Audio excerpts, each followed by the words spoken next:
A very good morning, my dear Umayma and my dear friends. We are two members in our group, which is me, Sajitra, and Srividya.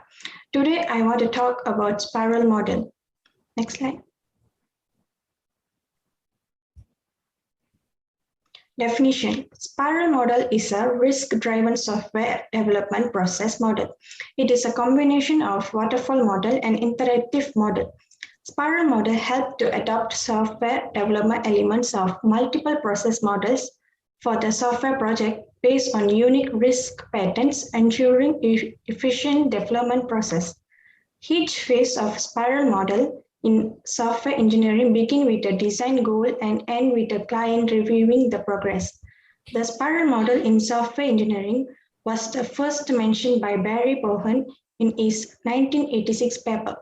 The development process in spiral model in SDLC start with a small set of requirements and goes through each development phase for those set of requirements.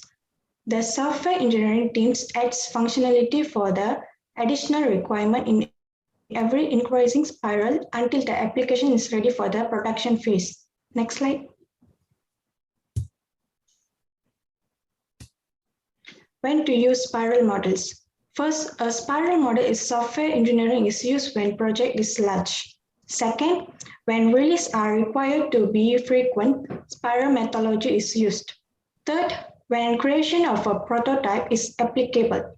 Fourth, when risks are cost evaluation is important. Fifth, spiral methodology is useful for medium to high risk projects. Sixth, when requirements are unclear and complex, spiral model is SDLC is useful. 7. When charges may require at any time. The last one is when long-term project commitment is not flexible due to changes in economic priorities. That's all from me. Next slide will be continued by Srividya. Thank you.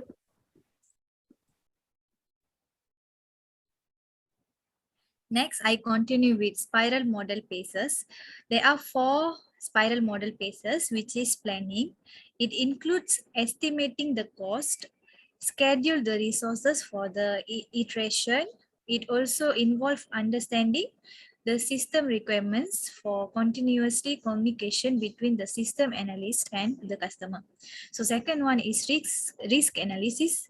Identification of potential risk is done while risk mitigation strategy is planned and finalized. So third one is engineering. It includes testing, coding, and developing software at the customer side. The last one is evaluation. Evaluation of software by the customer also includes identifying and monitoring risks such as schedule, slippage, and cost overrun. So next slide.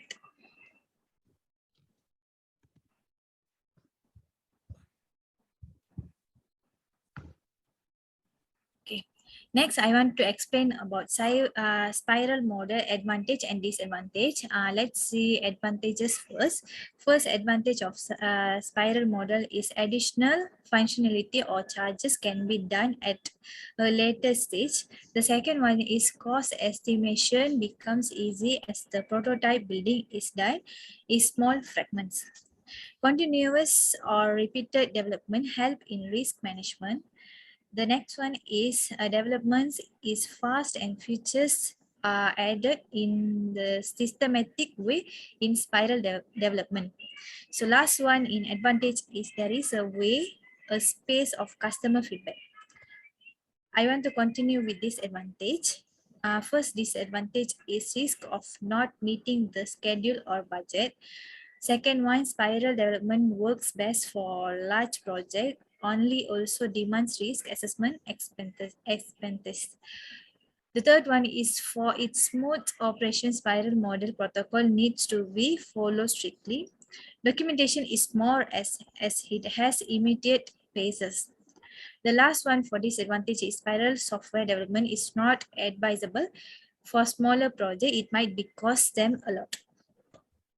Next slide. The diagram shown about spiral model.